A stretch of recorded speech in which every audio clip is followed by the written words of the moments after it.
Hello friends, welcome to NEP solutions. ಸ್ನೇಹಿತರೆ ನಮಸ್ಕಾರ. ಇವತ್ತಿನ ವಿಡಿಯೋದಲ್ಲಿ ನಾವು BSc 5th ಸೆಮಿಸ್ಟರ್ನ ಬಾಟ್ನಿ ಪ್ರೀವಿಯಸ್ ಇಯರ್ ಕ್ವಶನ್ ಪೇಪರ್ನ ಡಿಸ್ಕಸ್ ಮಾಡ್ತಾ ಇದ್ದೀವಿ. ಅದರಲ್ಲಿಯೂ ಮುಖ್ಯವಾಗಿ plant morphology and taxonomy paper 1 discuss ಮಾಡ್ತಾ ಇದ್ದೀವಿ. ಮತ್ತು ಈ ಒಂದು ಪ್ರಶ್ನೆ ಪತ್ರಿಕೆಯಲ್ಲಿ ಅಥವಾ ವಿಡಿಯೋದಲ್ಲಿ ನಾವು ಡೀಟೇಲ್ಡ್ ಆದ ಒಂದು ಪ್ರಶ್ನೆ ಪತ್ರಿಕೆಯನ್ನು ಡಿಸ್ಕಸ್ ಮಾಡ್ತಾ ಇದ್ದೀವಿ ವಿತ್ ಆನ್ಸರ್ಸನ್ನು ಕೂಡ ನಾವು ಬ್ರೀಫ್ ಆಗಿ ಡಿಸ್ಕಸ್ ಮಾಡ್ತಾ ಇದ್ದೀವಿ. ಹಾಗಾದರೆ ಬನ್ನಿ ವಿಡಿಯೋನ ಸ್ಟಾರ್ಟ್ ಮಾಡೋಣ. ಮೊದಲಿಗೆ ಪ್ರಶ್ನೆ ಪತ್ರಿಕೆಯನ್ನು ನೋಡ್ಕೊಳ್ಳೋಣ. ಅದಾದ ನಂತರ ಉತ್ತರ ಸಹಿತವಾಗಿ ಕ್ವಶನ್ ಪೇಪರ್ನ ಸಾಲ್ವ್ ಮಾಡ್ತಾ ಹೋಗೋಣ. ಮೊದಲಿಗೆ 2 ಅಂಕದ ಪ್ರಶ್ನೆಗಳು.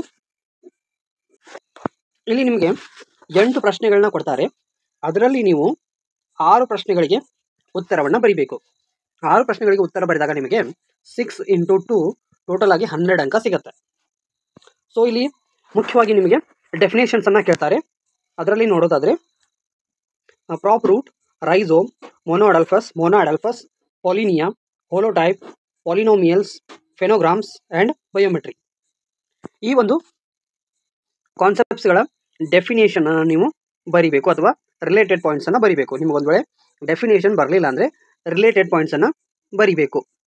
ಸೊ ಇವು ನಿಮ್ಮ 2 ಅಂಕದ ಪ್ರಶ್ನೆಗಳು. ಇನ್ನು 4 ಅಂಕದ ಪ್ರಶ್ನೆಗಳನ್ನ ನೋಡೋಣ. Answer any 3 of the following. 4 ಪ್ರಶ್ನೆಗಳನ್ನ ಕೊಟ್ಟಿರ್ತಾರೆ. ಅಲ್ಲಿ ನೀವು 3 ಪ್ರಶ್ನೆಗಳಿಗೆ ಉತ್ತರಗಳನ್ನ ಬರೀಬೇಕು ಮತ್ತು ನಿಮಗೆ 12 ಅಂಕ ಸಿಗುತ್ತೆ. ಸೊ ಫಾಸ್ಟಾಗಿ ಕ್ವಶನ್ಸನ್ನು ಓದ್ಕೊಳ್ಳೋಣ. ಅದಾದ ನಂತರ ಡೀಟೇಲ್ ಆಗಿ ಆನ್ಸರ್ಸ್ಗಳನ್ನ ನೋಡೋಣ. 9ನೇ ಪ್ರಶ್ನೆ, explain aerial root modification. 10th one, explain any 2 special types of inflorescence with diagram. So ಇಲ್ಲಿ ನೀವು ಡೈಗ್ರಾಮ್ಸನ್ನು ಕೂಡ ಡ್ರಾ ಮಾಡಬೇಕು. ಅದಾದ ನಂತರ 11ನೇ ಪ್ರಶ್ನೆ, describe underground stem modification. 12th question, right the merits and demerits of angular and frontal system of classification. ಇಲ್ಲಿ ಅವರು merits ಮತ್ತು ಡಿಮೆರಿಟ್ಸ್ ಕೇಳಿದ್ದಾರೆ.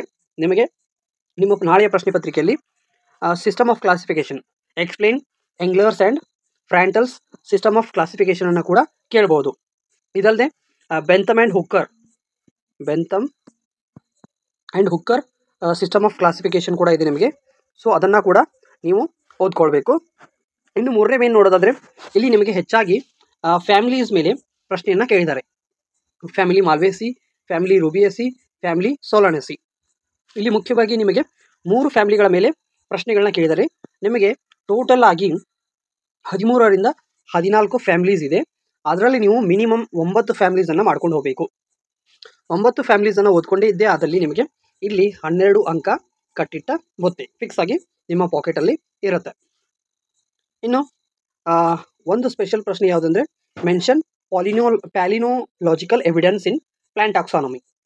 ಪ್ಯಾಲಿನೋಲಾಜಿ ಅಂದರೆ ಇದು study of pollen grains, pollens ಅಥವಾ ಸ್ಪೋರ್ಸ್ ಅಂತ ಬರುತ್ತೆ. ಅದರ ಡೀಟೇಲ್ ಸ್ಟಡಿಯನ್ನು ಮಾಡಬೇಕು ನೀವು.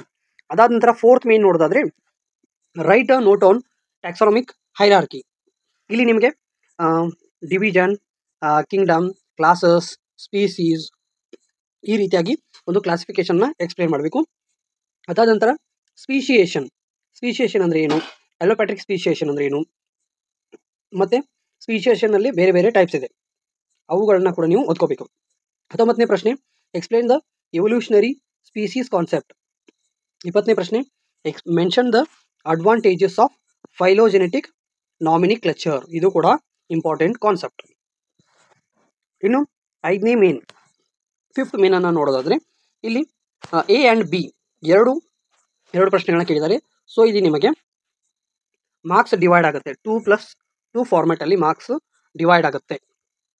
Mention the merits of numerical taxonomy, write a note on phenetics, cladistics, explain about the O4Ts. ಇದು O4Ts ಅಲ್ಲ, ಇದು ತಪ್ಪಾಗಿದೆ. ಇದು OTUs ಅಂತ ಆಗುತ್ತೆ, ಆಪರೇಷನಲ್ ಟ್ಯಾಕ್ಸಾನಮಿಕ್ ಯೂನಿಟ್ಸ್. ಇಲ್ಲಿ O4Ts ಅಂತ ಕೊಟ್ಟಿದ್ರು, ಇದು ತಪ್ಪು. ಸರಿಯಾದದ್ದು OTU. ಅದಾದ ನಂತರ write a note on phenograms and cladograms. Phenetics ಮತ್ತು ಫಿನೋಗ್ರಾಮ್ಸ್ ಸೇಮ್ ಇರುತ್ತೆ. ಕ್ಲಾಡಿಸ್ಟಿಕ್ಸ್ ಮತ್ತು ಕ್ಲಾಡೋಗ್ರಾಮ್ಸು ಆಲ್ಮೋಸ್ಟ್ ಆಲ್ ಕಾನ್ಸೆಪ್ಟ್ ಎಲ್ಲ ಸೇಮ್ ಇರುತ್ತೆ. ಇದು ನಿಮ್ಮ ಪ್ರಶ್ನೆ ಪತ್ರಿಕೆ. ಇನ್ನು ಒಂದು ಡೀಟೇಲ್ಡ್ ಆದ ಆನ್ಸರನ್ನು ನಮ್ಮ ಇನ್ನೊಂದು ವಿಡಿಯೋದಲ್ಲಿ ನೋಡೋಣ. ಸೊ ಆ ವಿಡಿಯೋನ ನೆಕ್ಸ್ಟ್ ಅಪ್ಲೋಡ್ ಮಾಡ್ತೀನಿ. ಅಲ್ಲಿ ನಿಮ್ಮ ಡೀಟೇಲ್ ಆದಂತಹ ಒಂದು ಆನ್ಸರನ್ನು ನೋಡ್ಕೊಳ್ಳಿ. ಮತ್ತು ನಿಮ್ಮ ಭೇಟಿ ಮುಂದಿನ ವಿಡಿಯೋದಲ್ಲಿ. ಅಲ್ಲಿಯವರೆಗೂ stay tune to NEP solutions. Bye.